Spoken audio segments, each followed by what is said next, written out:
So Travis, would you say that you have, or what is your main theme and approach to horses? Yeah, so I heard a wise man, very well-respected man, say the other day, practice without theory is no good. So you have to have some sort of idea of where you're going. You have some theory or theme that you're going to where you can practice towards. Otherwise, you're just kind of knocking around you're just kind of knocking around. You're not, it would be like playing a game of baseball and just going out there and hitting, without a goal or a scoring sit. So what I would say is, yes, you need to figure out a theme or a thread that travels through, that connects through your horsemanship, because, and by the way, it took me forever to figure that out. And you got to figure out for me, I had to figure my own theme out.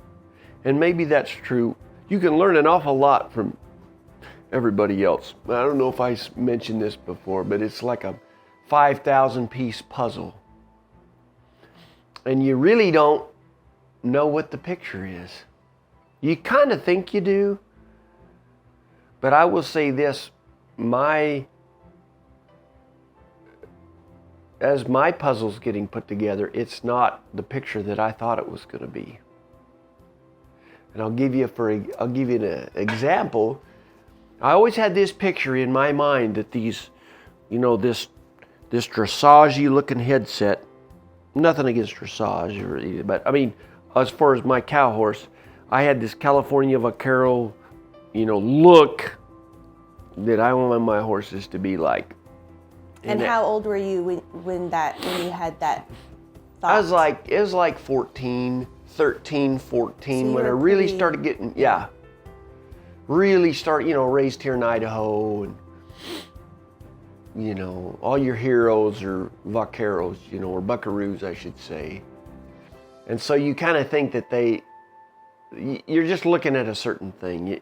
And a lot of them are pretty ropey. They're pretty handy with the ropes, but, and so of course that's part of it, But anyway, getting back to the horse deal, you just start your journey, and don't be afraid if your journey takes you somewhere that you didn't expect.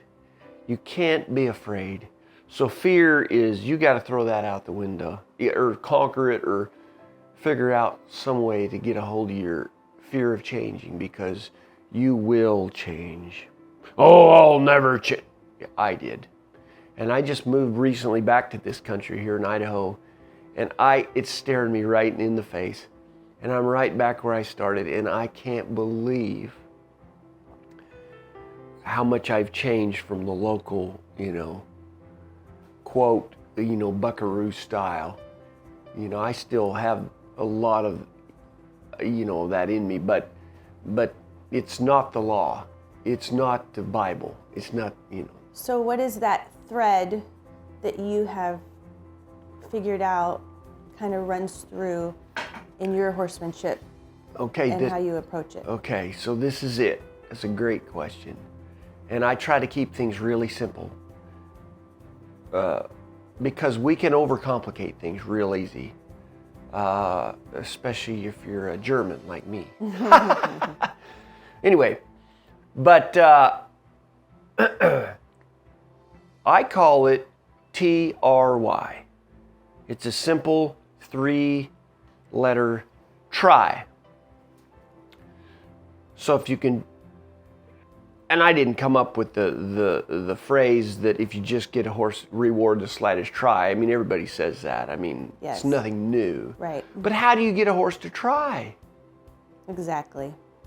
Everybody talks all these big cliche, oh yeah, I reward the slightest try, blah, blah, I make the wrong things easy, and the wrong thing's difficult and the right thing easy. Yeah, blah, blah, blah. It's like, you hear that all the time. but why don't you show me? That's the hard part, is the application.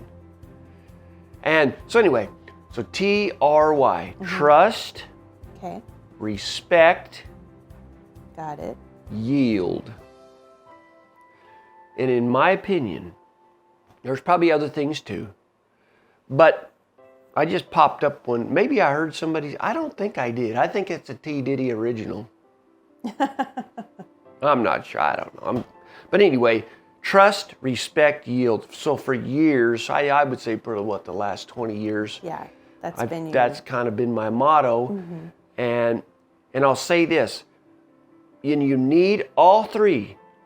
Now, you don't need a bunch of all three, but if you have a little bit of trust, a little bit of respect, and a little bit of yield, you're going to get a little bit of try.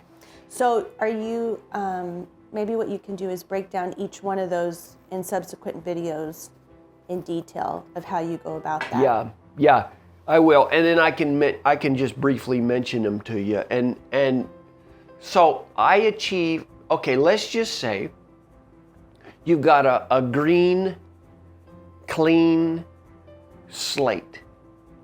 Okay, so this could be a horse that's been running out in the pasture and never been touched. Never been touched. Throw them in a round pen. Or a Mustang.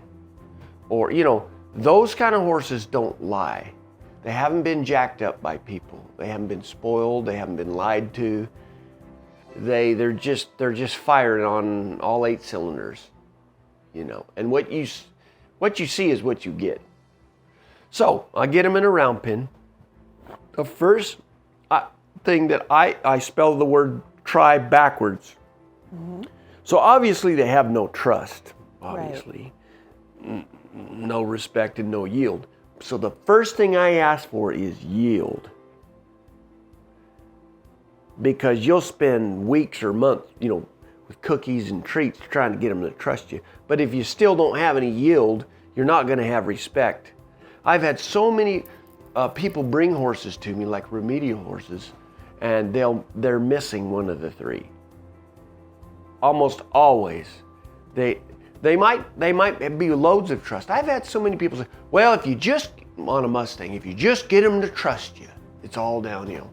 Well, it's part of it. It's part of it.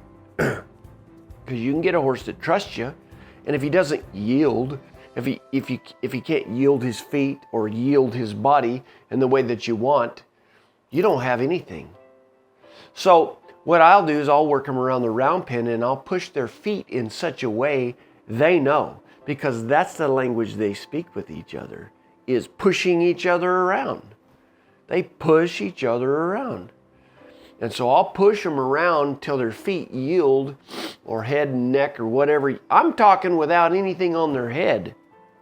I'll just push them around the way they do with each other. And that doesn't take them horses long. They're like, hey,